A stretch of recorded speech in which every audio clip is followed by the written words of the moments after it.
I'm a married mother of two, and while my husband is at work, I go to parties.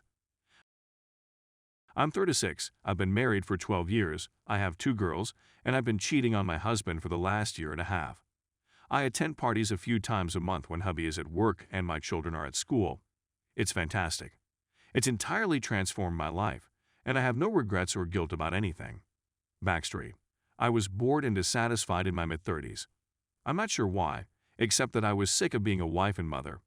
Everything I've read on the internet indicates that this is normal and that many ladies go through it. I wasn't clinically sad, but I felt like something crucial was missing in my life. Hubby saw this and performed everything correctly. He did everything a man is supposed to do in circumstances like these. He advised attending courses, pursuing a master's degree, pursuing new interests, organizing a reading club, and working part-time. He treated me to a couple of pleasant vacations. He brought us out to eat on a regular basis so that I wouldn't have to. Whatever else I can say about husband, he is a lovely guy and I am fortunate to have him, but nothing he did made the least difference to my sentiments, and yes, I am aware that this all makes me spoiled and entitled. Amy, my buddy, enters the picture. We met via a mothers and toddlers group years ago and have been friends ever since. We get lunch together once a week, our husbands golf together, and we're just disgustingly typical suburban middle-class housewives. Amy invited me to a party the next day, a lunch in June of 2014. A midday celebration. People would be having during a party. I'm portraying it as though she sprang this on me out of nowhere, but that's deceptive. Amy had been bringing up extramarital in discussion for a few months before this. She mentioned this or that acquaintance who was rumored to be cheating. She questioned whether I believed I'd ever cheat, what it felt like to cheat, why people cheat, and just overall wore the topic to death in my opinion. It seems like everything had been leading up to this. Amy had seen a webpage about an organization that conducted parties in the neighborhood and was eager to go. She'd invited another of our friends, but the buddy, Barbara, refused to attend unless I did as well. The party was essentially a mixer organized once a month for newcomers to meet regulars. Men had to pay a fee to enter. Couples paid a lower amount, and ladies went free of charge.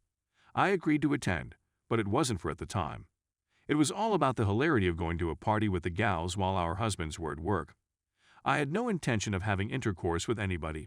In fact, when I imagined the males who attended these gatherings, I saw balding moustachioed overweight dudes in polyester. I expected us to go out, get drunk, and laugh ourselves sick at all the losers. But I'm not going to lie in this situation. I was also intrigued by the prospect of doing anything without my husband around. I purchased a pair of hold-up stockings to wear on my way home after lunch. Hubby was always obsessed with stockings, but I felt they were too much work. They were designated for his birthdays and anniversaries, much like lingerie. Stockings had never really been my thing, if that makes sense, but when I got them, I was ecstatic. My spouse was not going to be there, so I planned to wear stockings. The next day, I dressed on my nicest black lace underwear, stockings, and a lovely dress, and went to meet Amy and Barbara. We were all frightened and giggling like a bunch of schoolgirls. I believe that if one of us had cold feet, the rest of us would have followed suit, and that would have been the end of it. But we all made it to the location, which was a spacious, but unremarkable, suburban home. The gatherings are organized by a woman who goes by her initials, so I'll refer to her as Carol. She seems to be in her 50s, tall and curvy, and she nails the blonde look to perfection. She clearly recognized us as the frightened newcomers that we were and was really kind to us. She chatted with us for quite some time and said that she conducts midday parties 3 or 4 times a month, as opposed to 2 or 3 times a week for nighttime events. The midday gatherings are her housewife specials, designed for those who are unable to leave their homes in the evenings due to family duties. They host a special mixer party for absolute newcomers once a month, which is what I was going. At this gathering, there were 7 ladies and 11 males. The youngest lady seemed to be in her late 20s, while the others varied in age from mid-30s, myself, A and B, to late 40s. The males were not of Greek origin. Fabio was not present on that particular day. They weren't, however, repulsive creeps. There was no polyester in sight, and the sole guy who was bald and fairly overweight was also really nice. There was a main space where people could congregate and socialize and have, as well as rooms upstairs for seclusion. So we drank wine and played games that required us to remove our garments as a penalty. It was a lot of fun and a lot of excitement. I ended myself seated on a sofa in my underwear, next to a nude older guy. I led him to place his hand on my leg when he requested. It was the first time someone had touched me since I met my spouse. I'm sure most of you believe I'm immoral and nasty. Despite how much joy and excitement it was, I was aware that I was on the edge of cheating on my spouse. I could justify what I'd done up to this point as not really counting. Being nude in public, even allowing a guy to touch my leg, wasn't truly cheating. I recall scanning the room to see what my pals were up to. Amy sat nude between a guy and a woman, grinning like the Cheshire Cat. Barbara was perched on a man's knee. I remember deciding that I wouldn't go any further, but the man beside me must have noticed my nerves, because he put his hand on my arm and reassured me that I wasn't obligated to do anything unless I wanted to, and that no one would object if I used the magic word no or refused to take off any more clothes. That, for some reason, persuaded me that I should go farther. I'm not sure why, but that act made me feel comfortable enough to go farther, and suddenly I wanted to go further. As a forfeit, I removed my bra, and the guy next to me, whose name I never learned, requested if he might touch my breasts. I, of course, answered yes. I had with him as a result of one thing leading to another. We didn't even visit any of the private rooms. We did it right in front of everyone. It didn't last long, but it felt like the finest I'd ever experienced. After that, I was prepared for what I expected to happen: guilt. I was expecting to sink in a sea of sorrow, regret, and guilt. I had cheated on my husband. While my children were in school and my beautiful husband worked tirelessly to pay for the home I lived in, the food I ate, and the clothes I wore, I was having in public with a guy I'd met 4 to 5 minutes earlier. But guilt never arrived. I felt better than I had in a long time. My only regret was not doing this years sooner. I returned home, had a shower, picked up my daughters from school, and prepared supper. When husband walked in, I kissed him with the same lips that had been wrapped around another man's penis 5 hours before. I didn't feel bad at the time, and I still don't. I was afraid that I'd be so overcome with guilt that I'd rush up to husband as soon as he stepped through the door and confess what I'd done. I jumped on him, to be sure. We ate on the sofa in our living room after the girls went to bed. I'd even wore the stockings I'd been wearing earlier that day. To grasp the significance of this, you must first understand that our life has been dwindling since we got married. We had all the time before we were married. It dropped to a couple times a month after we were married. After I had our second child, it was uncommon for me to see her more than once a month. This is all my fault. I didn't want to have relations. I'm not sure why. My husband continued to try to initiate it, but 9 times out of 10, I promptly turned him down.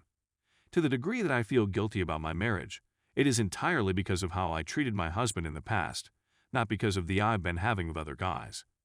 Poor husband assumed that all of his Christmases had arrived at once. I was a regular at Carol's midday gatherings for the following 3 weeks. Amy accompanied me to one, but I went to the others on my own.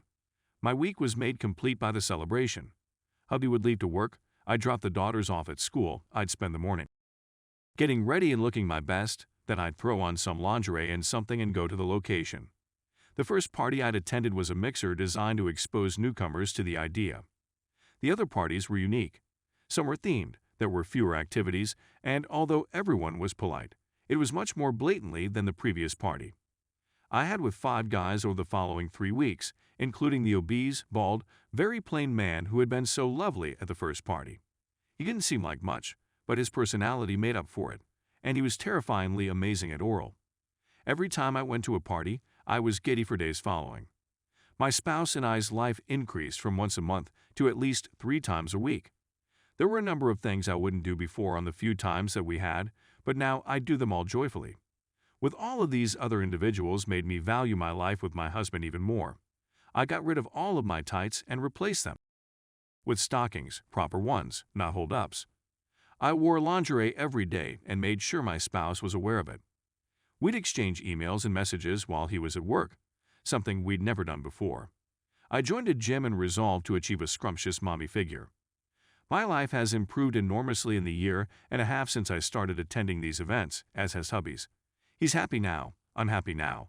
I've been to gangbang parties where I had with 6 men in a row, girl-only parties where I had with both A and B, which was funny and awkward, and another where Carol used them on me and then I fisted her. My first time for both acts. A buckache party with another girl and maybe a dozen men, so messy and so much fun. And I even went to a TV admirer's party where I got oral from a pretty. Imagine my disappointment when the black man declined to have with me because he only likes TV. I'd made it to a handful of evening parties while husband was gone overnight, and I'd been able to leave the children to their grandparents. Deborah, a solicitor, became a new friend of mine. Every few weeks, she wears lingerie and stockings beneath her suit, slips out of the office to attend a party, and has, sometimes with me, sometimes with guys, sometimes with both, in the main room before returning to her office. Since I'm being honest here, I'll make another admission. I'm getting wet from the deception. I get a kick out of misleading my hubby about what I'm up to. My husband and I had a dinner party a few months ago. Deborah and her husband were invited. I can't even express how excited I was as I looked around the table at my friends, Amy, Barbara, and Deborah, and reflected on the secret we shared. I'm sure they felt the same way I did. Our husbands were completely unaware, but I'd had with each of their wives. They'd slept with me. This gives me a sensation that rivals anything I've ever had from. I like having with husband after having with other guys. I like how he has no idea what I've been up to. Some weekends, I force my husband to take me to a delicatessen, since it's the only store around that sells a certain sort of cheese. But it isn't the main reason I like going there. The true reason is because the owner attends the parties, and it excites me to see my husband order Monterey Jack and sliced turkey from this guy after I'd had my tongue in his anus only a few days before. I've had with 54 men, 11 women, 3 TVs, and 1 pre-op TS with a fantastic breast job to date, and I don't intend to stop anytime soon. I've been pierced through every orifice. I've probably attempted every legal action you can think of. An older guy I met at a schoolgirl-themed party even introduced me to Age of Play. So, based on all of this, you may conclude that I'm a really awful guy. While my spouse works hard to support me, I'm having kinky with random people. As if that wasn't awful enough, I like telling falsehoods. I have no regrets, remorse, or guilt. In fact, I believe husband is doing rather well out of the transaction. At this point, I'm willing to accommodate whatever fantasies or desires he may have. I'll dress up in any clothes or costume he wants. We've had more times in the previous 18 months than we have throughout the whole duration of our relationship. He has no idea what I'm doing, therefore he can't be harmed by it. Despite this, I know I should feel awful. I don't think I'm a sociopath. I have the ability to feel sorrow, guilt, and humiliation. I'm simply not feeling about this. My pals and B sometimes chat about how they deal with guilt and how the joy is sometimes eclipsed by the humiliation. I'm unable to connect in any manner. It's all in good fun for me. I enjoy every minute of it, and I know that most people will think it makes me a disgusting, selfish, immoral person who is more concerned with obtaining than with the well-being of her family. There may be some truth to that, but I can't alter my feelings.